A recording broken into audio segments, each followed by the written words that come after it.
Left foot, step. The spider walks on walls and makes no sound.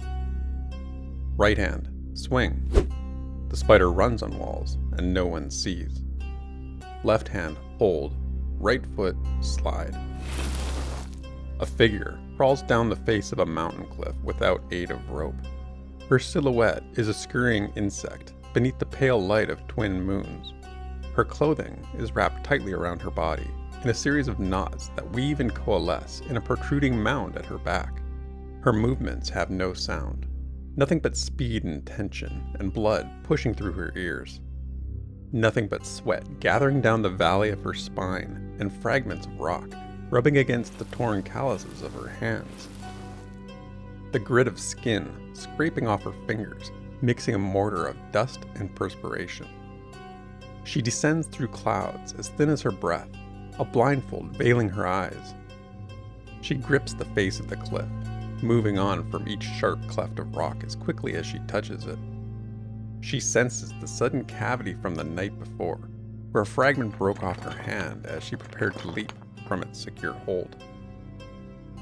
Time, spider. Faster, spider. She holds her eyes closed behind the blindfold. It bears a simple marking of 3 suns interlocking at the same horizon. The fingers of her hands are bare to better grip the dimples of stone, and a half-glove, made of finely braided cords, coils around her palms. All but her ears are covered in the wrappings of her body.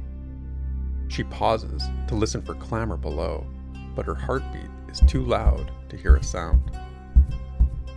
Time devours the spider, and no one knows it's perished. At last, she finds the choice stone, the one that can bear her weight while she unwraps the cords from her hands. Cords that run down her arms and circle her abdomen in a tight web. This is her silken thread. This is her line of life. This is how the spider runs on walls and no one sees. The choice stone is the anchor, and the cord the tether to her only way home, a return up the cliff wall. She lifts the blindfold and her jade eyes spy prey, a fractured stone outcropping 5 stories below, the distance severed by a weak cloud that drifts into the cliff's face. With a sudden tug, she runs down the cliff face, parallel to the earth far below. The knot of rope at her back, which took hours to weave, unspools and in mere moments flies as quickly as her feet can pull it. Run, spider. In the dim light, the thin leather soles of her boots help her sense the unmarked path running along the cliff face. The cord length is precise, delivering her onto the face of the outcropping and loosing her from the web unspun. Thalen Greyborn, a leader of a special band of elven military known as Dythir's Hand, stands atop the jagged, broken boulder. Her eyes roll across the acrid valley below, the stench filtering through the wrappings on her face. To the humans of Thronefast, this place is called the Burning Basin, yet to her own people of Fairthale, it goes by the name Vios Danad, Deadstorm Valley. Despite abutting to an Arctic strait, Deadstorm Valley is largely barren of organic life. The vast, smoldering expanse could be interchanged with the surface of either Hana or Lada, the twin moons that hang peacefully in the night sky. Fissures in the crust of the ground release howling, poisonous vapors that rise and fall in an odorous black symphony. It's said that the deeper one treads into the valley, the less of the real world they can recall. The mind of a common mortal will drift into a maze of dreams, deluded into believing a fissure of boiling gas is a long sought-after oasis. The bodies of these broken minds do not linger long upon the corrosive crust. The storms of the valley draw strength from the hot clouds of gas that rise above the surface, which mix with the tides of frigid wind that break in from the coast. For far to the north lies the frostbitten continent of Frozen Nocta, a harsh but striking realm of ice floes and shimmering glaciers. Frozen Nocta sends its storms across the Bethrel Strait and over the shoulders of the Roan Mountains and into the Deadstorm Valley. There, the hot spray of fissures mingles with the north-born winds, and from their union come the dead storms, tumultuous bursts of violent toxicity that roam the valley floor with uncanny awareness to to mortal presence. Whole armies have been ripped apart by these vortex titans, most notably a unified human and elven force in the year 503 IH. Countless souls, believing in vain that mere chance had brought about the collision of natural and mortal forces, while the few survivors are left to meet the children of the storms. Yet tonight, Thalen saw no cyclones raging across the expanse. There was no bitter gale from Frozen Nocta, no cover of cloud as thick as the stone doors of the deep. There was nothing but emptiness for the spider to spy upon. Thalen looked over the valley once more and saw nothing that moved. She gritted her teeth and glared at the moons, ungrateful for their soft light. She wanted the beams of Hada and Lana kept far away, hidden behind the layers of clouds. She needed no tranquil cover for her descent into the dead storm, for she came not to observe this broken landscape. She came to hunt upon it. Thalen felt the stark clarity of the night sky unnerving, in part because it was so uncommon. It was as if the darkness knew she wanted it to rage, and so it dispersed with its namesake malevolence. The serenity of the stillness was quite beautiful, and she nearly spit at the ground over it. On nights like this in Fairthale, the Adytum of Alos would have priests and civilians alike gathered at the bow of its towering height, their eyes like chalices for drinking in the night sky, their feet swinging recklessly over the edge of the temple's bow. But Thalen was not a priest. Her garments were made for war and not for worship. To her, the night was infidelitas for being serene. She wanted its howl and drear spread across the cliffs over the valley like a dirty old cloak. She wanted the wind to scream, and for her prey to think no one was mad enough to knock upon their door in a tempest such as this, because Thalen was just that mad. She loosened the knots that held the bundle of gear against her back. Out came a chestplate, thin and intimately fitted for her form, with matching sets of greaves for her arms and shins, a more suitable pair of boots, and 2 curved swords. The armor was minimal, and made to be fastened with the same wrappings it was carried in. The metal was light in weight and dull in finish, forged to enhance her swiftness and rely on her alacrity to evade direct blows. Thalen cinched on the breastplate and arm guards, sheathing one sword against the outside of each thigh. She slipped her thin boots inside a pair of thicker leather ones with heavier soles. The shin covering slid on last, and she bundled the remaining wrappings in a knot at the end of the dangling cord. Thalen was ready to enter the valley.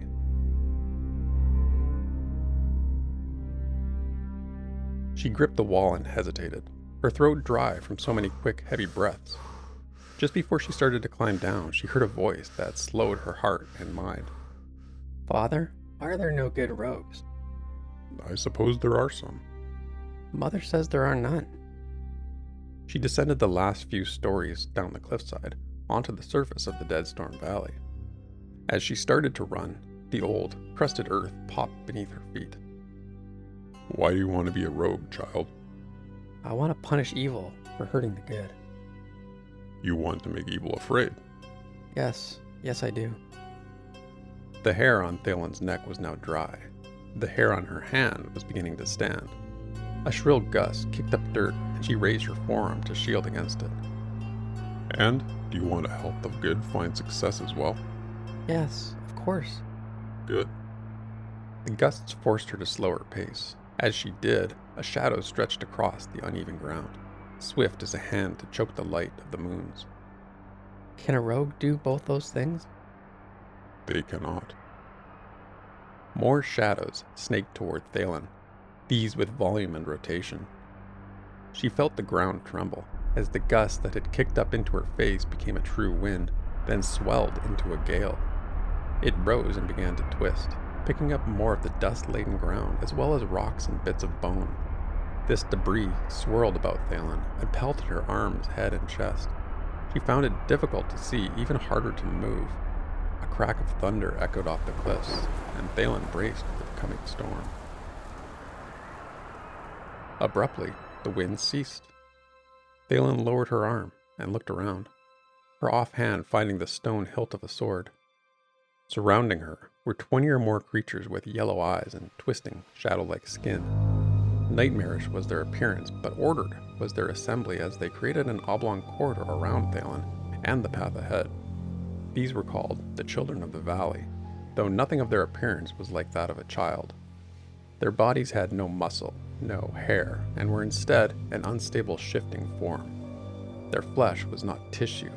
Their skin was black, inky vapor, an anthropomorphic raiment that was ever swirling. This was the origination of the name the Storm-Clothed, used chiefly by the throned Fastions, and so called because the tempest of their outer lair never rests. The term Stormcloth has become universal when describing their bodies. The limbs of a child of the valley could be 4, 5, or 6 in number, long and oddly bent, possessing long forearms that extended beyond the joint of the elbow. Their fingers were thin, yet the hand would often transform into a blade for cutting, a pike for stabbing, or a club for bludgeoning. Some even mastered a whip-like snare with their appendages. Their legs fell in line with this macabre design, bending with a low knee and capable of extending to great height. The head was centered around 2 large, sickly and glowing eyes that drew back along their head. The head that pulled back and pointed from the rear of what ought to have been a skull. Nowhere else on Terminus have the beasts been found, and only in the Deadstorm Valley would their unsettling form seem appropriate and at home. The enclosure they formed around Thalen gave her space to react if attacked, but they showed no interest in anything more than detaining her. Then, one stepped out from the head of the ring, and each child's face turned toward him in unison. His outline was taller than the already sizable children, his shoulders unnaturally broad with vapors of twisting clouds emanating like thorns, shifting as if controlled by a wind under his own control. His stormcloth moved in a calm yet heavy pattern, falling into a thick mist that reached across the earth and crackled with small shocks of light. His arms wore sleeves of smoke, posed in a manner that suggested far greater intelligence than the obediently silent children.